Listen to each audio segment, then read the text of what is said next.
इसका ये सिरा पकड़े, ये सिरा पकड़े और इसको खींच के लंबा कर दें तो ऐसा दिखेगा। अवकलन बांटने का कलन है और समाकलन इकट्ठा करने का, जोड़ने का कलन है। ठीक, नमस्कार। क्लास 11th के लिए लेक्चर 8 में आज हम पढ़ेंगे समाकलन की अप्रोच। समाकलन यानी कि जोड़ना, इकट्ठा करना, इंटीग्रेट करना।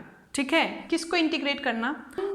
किसी वक्र के अंतर्गत आने वाले क्षेत्रफल को बहुत सारी पट्टियों में बांटेंगे और उन सभी पट्टियों के क्षेत्रफल का योग करेंगे, उनको इकट्ठा करके उनका मान बताएंगे। ठीक है, तो हमें क्या मिलेगा? हमें मिलेगा वह पूरा क्षेत्रफल। अब क्षेत्रफल की बात कहाँ से आई? पिछले लेक्चर में हमने देखा था कि अगर आप अवकलन की बात करते हैं तो यह होता है किसी ढाल पर, किसी बिंदु पर आने वाली स्पर्श रेखा का ढाल।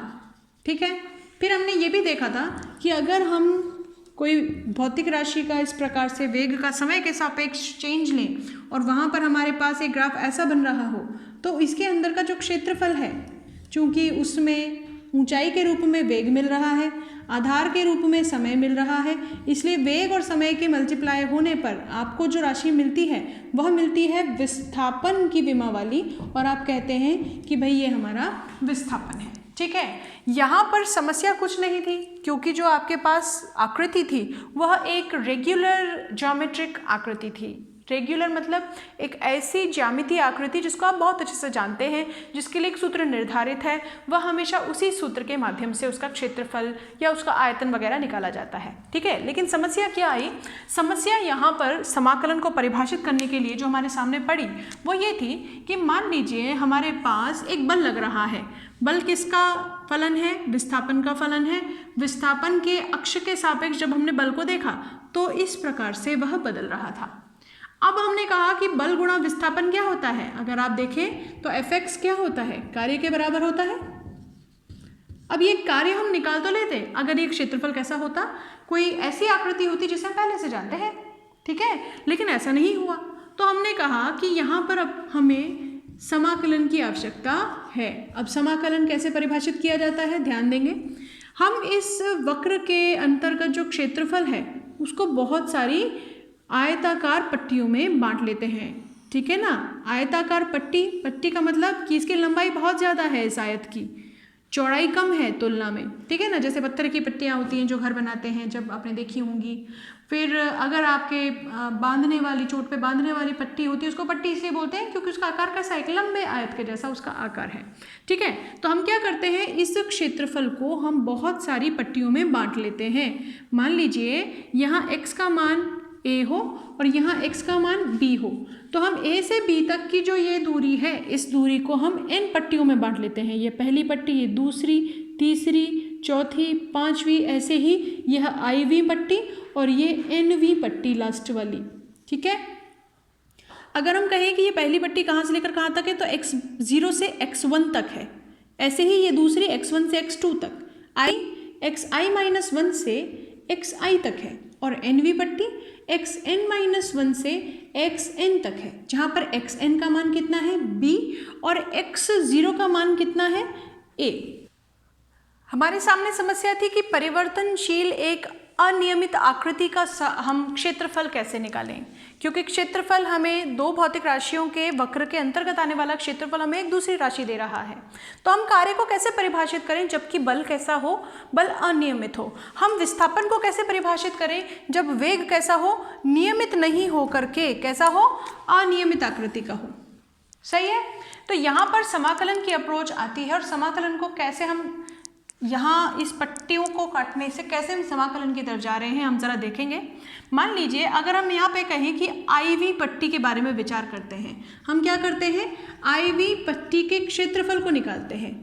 IV पट्टी का क्षेत्रफल, ठीक है ना, तो क्षेत्रफल यहाँ पे किसके रूप में परिभाषित है? ये जो लंबाई है ना, ये लंबाई तो है बल के रूप में, और ये जो चौड़ाई है यह विस्थापन के रूप में है। अगर हम कहें कि ये यहाँ पर F1 बल लग रहा है, यहाँ पर F जो है वह x2 पर निर्भर करता है, तो IV पट्टी के लिए F किस पर निर्भर करता है? xi पर निर्भर करता है। ठीक है, अब हमने कहा कि IV पट्टी का क्षेत्रफल को अगर मैं ai कहूँ तो इसका मान कितना होना चाहिए? लंबाई जो है, लंबाई का जो निर्देशांक है वह किसके रूप में परिभाषित है? बल, Fxi, और अगर हम इसकी चौड़ाई देखें तो वह कितनी है, xi माइनस xi माइनस 1, ठीक है ना। इस वाली स्थिति का मान है xi और इस जस्ट पहले वाली का क्या होगा, xi माइनस 1। अगर हम यहाँ पर अगले स्टेप पे लिखें तो xi माइनस xi माइनस 1 को हम डेल्टा x लिख सकते हैं, क्योंकि हमने कहा है कि हम इनको n बिल्कुल बराबर चौड़ाई वाली, ये कैसी है, बराबर चौड़ाई की n पट्टियाँ हैं, ठीक है। इसीलिए हमने इसका अंतर कितना लिख दिया, डेल्टा x। अगर हम x2 माइनस x1 लिखें तो भी कितना होगा, डेल्टा x। अगर हम xn माइनस xn माइनस 1 लिखें तो भी कितनी होगी, डेल्टा x। सभी चौड़ाई कैसी है, बराबर है, तो ये डेल्टा x के रूप में आ गया, ये हो गया ai, ठीक है। हमने ऐसा क्यों लिख पाए हम, क्योंकि ये जो पट्टियाँ हैं ये इतनी सकरी हैं कि ये वक्र का जो भाग यहाँ पर आता है वह लगभग हमें कैसा लगता है, सरल रेखीय लगता है, ठीक है। इसीलिए हमने इसकी जो क्षेत्रफल बताई है वह क्षेत्रफल किसके रूप में बता दी, आयत के रूप में बता दिया है, ठीक है ना। अब अगर हम कुल क्षेत्रफल निकालें तो कुल क्षेत्रफल निकालने के लिए क्या करना पड़ेगा, आपके पास n पट्टियाँ हैं, सभी के जो क्षेत्रफल आया उनको जोड़ दो। तो आपने कहा भाई हम यहाँ क्या लगाएंगे, समेशन लगाएंगे। समेशन का मतलब ये है कि आपके पास कुछ अलग अलग चीज़ें पड़ी हैं, आपने उनको जोड़ते चले गए। लेकिन अगर ये अलग अलग ना होकर के कैसी हो, सतत रूप से हो, एकदम एक तरीके से, बिल्कुल भी बीच में गैप नहीं आए, तो आप समेशन को किस में बदल सकते हैं, इंटीग्रेशन में। ये हम यहाँ पर देखेंगे। तो आपने कहा कुल क्षेत्रफल निकालना हो a, तो क्या करें, ai पर लगा दें आप सिग्मा, समेशन लगा दें, जहाँ पर i का मान कहाँ से कहाँ तक है, 1 से लेकर n तक है। देखा ना आपने, x बराबर 0 को हम नहीं ले रहे हैं, यहाँ पे 0 फिक्स मान है। i का मान कहाँ से कहाँ ले रहे हैं हम, 1 से लेकर कहाँ तक जा रहा है, n तक जा रहा है। तो आपने सिग्मेशन लगाया और समेशन किस पे लग जाएगा, इस पर भी लग जाएगा। f जिसका मान i के लिए xi पर निर्भर करता है और डेल्टा x जो कि बराबर है सभी के लिए, सारी पट्टियों के लिए, i का मान 1 से लेकर n तक बदलता है। अब हम कह रहे हैं क्योंकि हमारे पास ये वक्र का, मैंने तो थोड़ा कम वक्रीय दिखाया है, हमारे पास बहुत ज़्यादा वक्र भी हो सकता है, तब क्या करें, तो हमने यहाँ पर इस वक्रगत जो क्षेत्रफल था इसके अनंत हिस्से कर दिए। और अनंत हिस्से होने से क्या हुआ कि डेल्टा x जो था वो बहुत छोटा हो गया।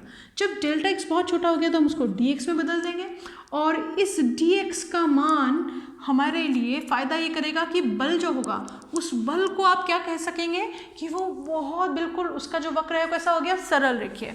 यहाँ पर हम बोलेंगे यदि n को हम कैसा कर दें, n को हम अनंत कर दें, बहुत सारी पट्टियाँ काट दें, तो समेशन जो है तो हमारे पास योग समाकलन पर चला जाता है, ठीक है। यहाँ पर योग का चिन्ह समेशन है और समाकलन का जो चिन्ह है वह जैसे s को आप, s होता है ना, इसका ये सिरा पकड़े, ये सिरा पकड़े, उसको खींच के लंबा कर दें तो ऐसा दिखेगा। इस तरह से समेशन का चिन्ह है, ठीक है।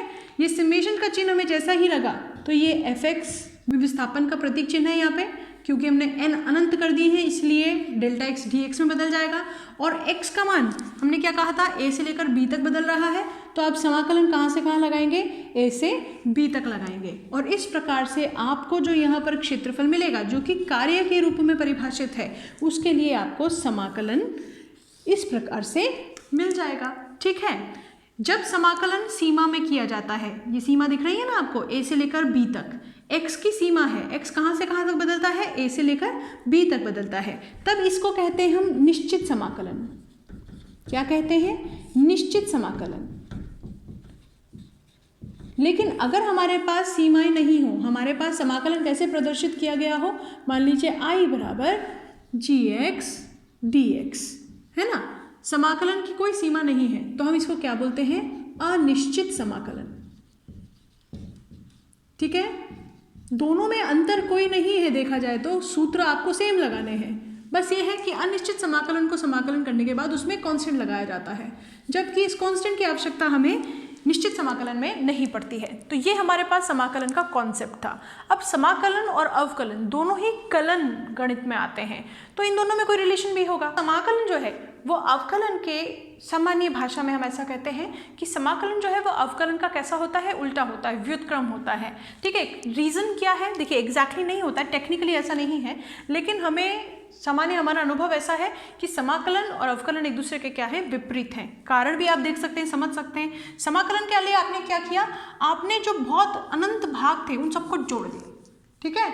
और जब आप अवकलन कर रहे थे तो आपने बहुत सारे लंबे चौड़े भाग को एक बहुत छोटे हिस्से में बांट दिया। अवकलन बांटने का कलन है और समाकलन इकट्ठा करने का, जोड़ने का कलन है। ठीक, तो यहाँ पर अगर हम देखें कि कोई आपके पास सूत्र है, जैसे कि आपने कहा कि हमारे पास x की घात n का अवकलन करें, तो आपने क्या किया था, बोला था किसके सापेक्ष अवकलन करें। तो जो भी जिसके सापेक्ष अवकलन करना हो, सूत्र लगाना हो, वो नीचे होता है, स्वतंत्र चर नीचे और फलन ऊपर।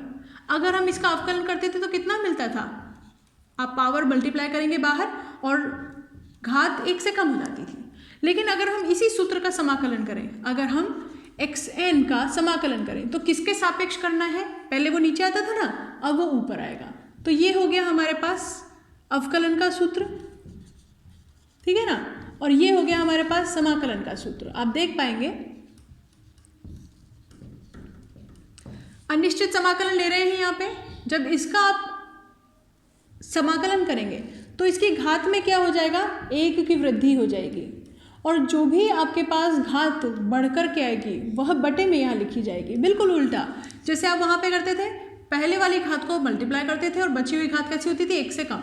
यहाँ पर घात को जोड़ेंगे और उसका जो भी योग आएगा उसको आप नीचे बटे में लिख देंगे। क्योंकि अनिश्चित समाकलन है, इसमें कांस्टेंट ऑफ इंटीग्रेशन लगाया जाएगा, समाकलन नियतांक लगाया जाएगा। ठीक है, हम वहाँ पे देखते थे कि log x का अगर आप अवकलन करते थे तो 1/x आता था। यहाँ पर अगर हम 1/x का समाकलन करेंगे x के सापेक्ष तो हमें मिलेगा log x प्लस c। ठीक है, समाकलन का नियतांक। यदि हम यहाँ पर यदि हम sin x का अवकलन करते थे तो हमें मिलता था cos x, और यहाँ पर हम देखेंगे कि हमारे को जब हम sin x का समाकलन करेंगे तो हमें मिलेगा minus cos x plus constant of integration, और जब हम cos का अवकलन करते थे तो वो हमें माइनस साइन देता था। ठीक है ना, यहाँ उल्टा हो जाएगा। यहाँ पर जब आप sin x का समाकलन करेंगे तो माइनस cos x देगा, और जब आप यहाँ पर cos x का समाकलन करेंगे तो आपको sin x देगा, और साथ में कॉन्स्टेंट ऑफ इंटीग्रेशन लगाना होगा। जब हम यहाँ पर एक एक्सपोनेंशियल फलन लेते थे तो हमें क्या मिलता था, वह फलन स्वयं मिलता था। लेकिन यहाँ पर भी जब हम इसका समाकलन करेंगे तो हमें वह फलन स्वयं मिलेगा। एक डिफरेंस यहाँ पे ये आता था। समाकलन और अवकलन के लिए एक डिफरेंस और है। अगर मान लीजिए हमारे पास एक कांस्टेंट राशि का अवकलन किया जाता था तो क्योंकि कांस्टेंट परिवर्तनशील है ही नहीं, ये परिवर्तन ही बता रहा है, तो हम इसको 0 बना देते थे। लेकिन जब आप समाकलन यहाँ करेंगे और बोलेंगे कि हमारे को एक कांस्टेंट a का समाकलन करें x के सापेक्ष, तो हम कितना बोलेंगे उसको, a।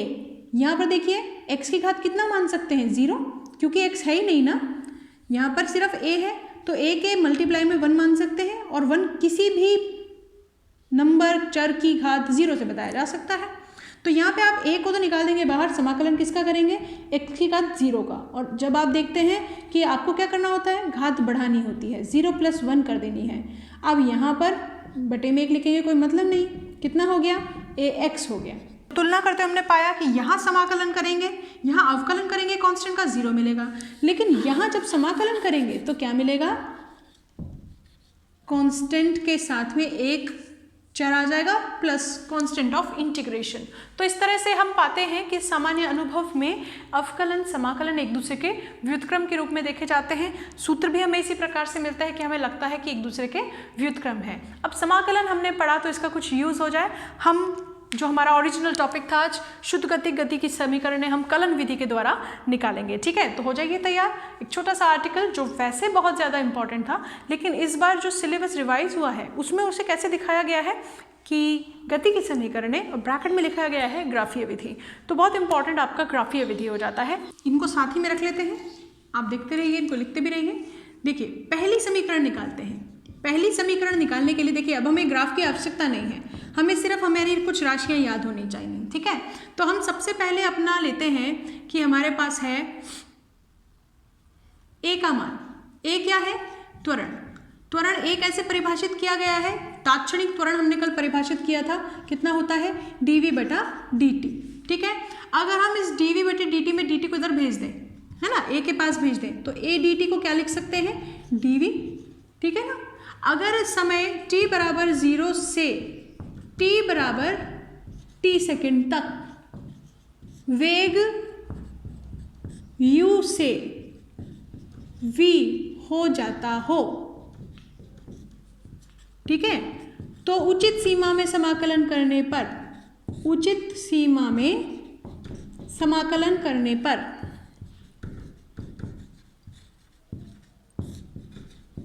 उचित सीमा क्यों कह रहे हैं? देखिए ध्यान से, यहाँ dt है, यहाँ पे सापेक्ष चर कौन सा है? t, यहाँ पर सापेक्ष चर कौन सा है? v। हम जब समाकलन लगाएंगे तो हमें सीमा चाहिए होगी। t कहाँ से कहाँ तक बदल रहा है? 0 से लेकर t तक, तो a dt हम t के लिए समाकलित करेंगे। सीमाएं उचित क्या है? 0 से t, और 0 से t टाइम में आप dv पर जो समाकलन लगाएंगे तो वो कहाँ से कहाँ तक बदलेगा? u से लेकर v तक। अब समाकलन के लिए हम क्या जानते हैं? जब भी हम कोई कांस्टेंट, यहाँ पर आप जानते हैं गति की समीकरणें तब निकाली गई हैं जब त्वरण कैसा हो? त्वरण कांस्टेंट हो, त्वरण नियत हो। तो आप इस a को बाहर निकाल लीजिए, समाकलन करेंगे और इधर dv का समाकलन करेंगे। जब dv समाकलन करेंगे तो आप यहाँ पर v कितने घात मान सकते हैं? 0। और अभी अभी मैंने आपको यहाँ बताया था कि जब भी आप किसी अकेले ऐसे देखेंगे ना, dv देखेंगे तो उसका समाकलन v के रूप में, अगर dt देखते तो समाकलन क्या हो जाता? t के रूप में हो जाता। क्यों हो जाता? मैं आपको फिर से एक बार यहाँ पे बताती हूँ। देखिए, अगर मैं dx का समाकलन कर रही हूँ तो मेरे को यहाँ पे कुछ दिख नहीं रहा है, तो जब कुछ भी नहीं दिखता मल्टीप्लाई में क्या लगा सकते हैं? 1 सोच सकते हैं, ठीक है। जब 1 में देखती हूँ तो 1 की विशेषता क्या है? x की घात 0, v की घात 0, 1000 की घात 0, सभी क्या होते हैं? 1 के बराबर होते हैं। जिसकी भी घात 0 लगे सब 1 हो गए। तो हमने क्या किया? हमने कहा dx के साथ में आप 1 मान सकते हैं, और चूंकि x के रूप में समाकलन करना है इसीलिए इसको x की घात 0 के रूप में कल्पना कर सकते हैं। जब आपको बीजगणितीय कोई मान मिलता है तो समाकलन कितना होता है? यहाँ देखिए x की घात n है, +1 करना है हमें घात में, यहाँ 0 है, +1 कर दिया, और जो घात बनी उसको नीचे डिवाइड कर दिया, ठीक है। ये कितना बना? x। एक को लिखे नहीं लिखे फर्क नहीं पड़ता ना। तो जब भी आप dx, dt, dv अकेला देखेंगे और उसका समाकलन हो रहा होगा, आप उस मान को कितना लिख पाएंगे? हमेशा उस चर के खुद के बराबर, ठीक है। तो यहाँ पर हम जैसे dv, dt अकेले देखेंगे, समाकलन देखेंगे, तो हम सीधे क्या लिख देंगे? वो चर स्वयं लिख देंगे।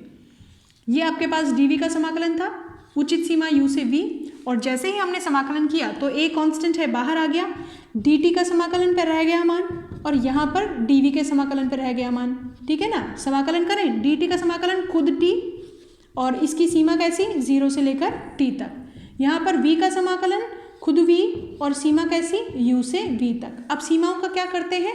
सीमा हम इस मान में रख देते हैं, उच्च सीमा के मान से निम्न सीमा का मान माइनस कर देंगे। कितना हो जाएगा? a, t में t मान रखेंगे तो t बनेगा, और t में 0 मान रखेंगे तो 0 बनेगा, और इन दोनों का अंतर हमें यहाँ पे लिखना होगा।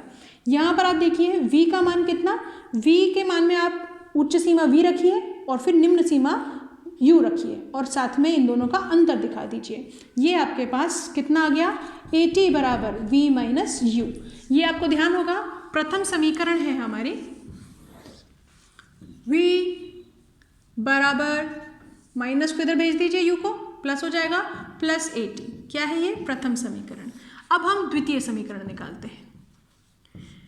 प्रथम समीकरण के लिए हमने त्वरण का तात्क्षणिक रूप लिया था, अब द्वितीय समीकरण के लिए हम वेग का तात्क्षणिक रूप लेते हैं, ठीक है ना। v बराबर कितना? dx बटा dt। क्या है ये? वेग है। वेग इस रूप में परिभाषित किया गया है। वेग के साथ में आप dt भेज दीजिए और साथ में रख लीजिए यहाँ पर dx। फिर आप कहेंगे कि t बराबर 0 से अगर आपका मान t बराबर t तक विस्थापन कितना हो गया? x 0 से x हो गया, तो उचित सीमा में हम समाकलन करें। उचित सीमा में समाकलन करने पर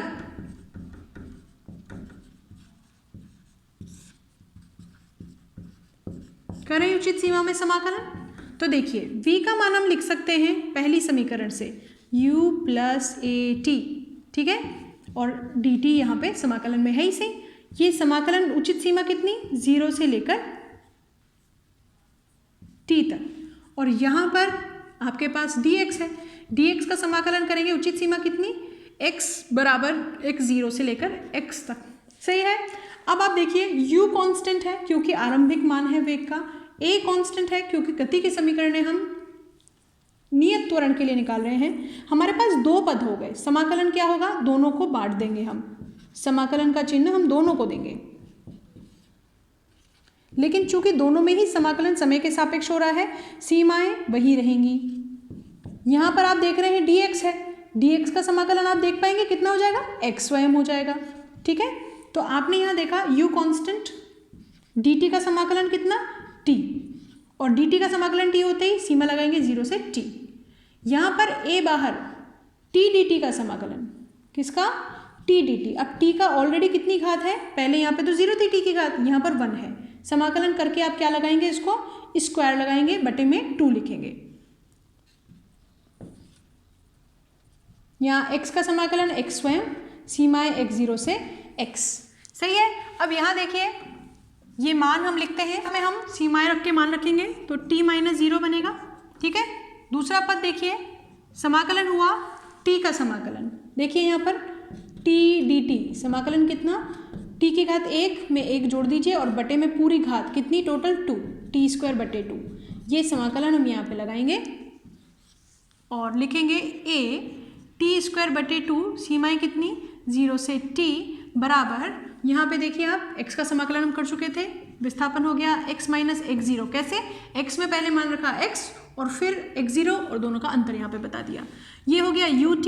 यहाँ पर आप देखिए a बटे 2 हम बाहर ले रहे हैं, t की उच्च सीमा t स्क्वायर, निम्न सीमा 0 स्क्वायर जो कि 0 होगा, खुद ही आपको पता है, स्क्वायर लगाने की आवश्यकता नहीं है यहाँ पे कोई विशेष, x माइनस x 0।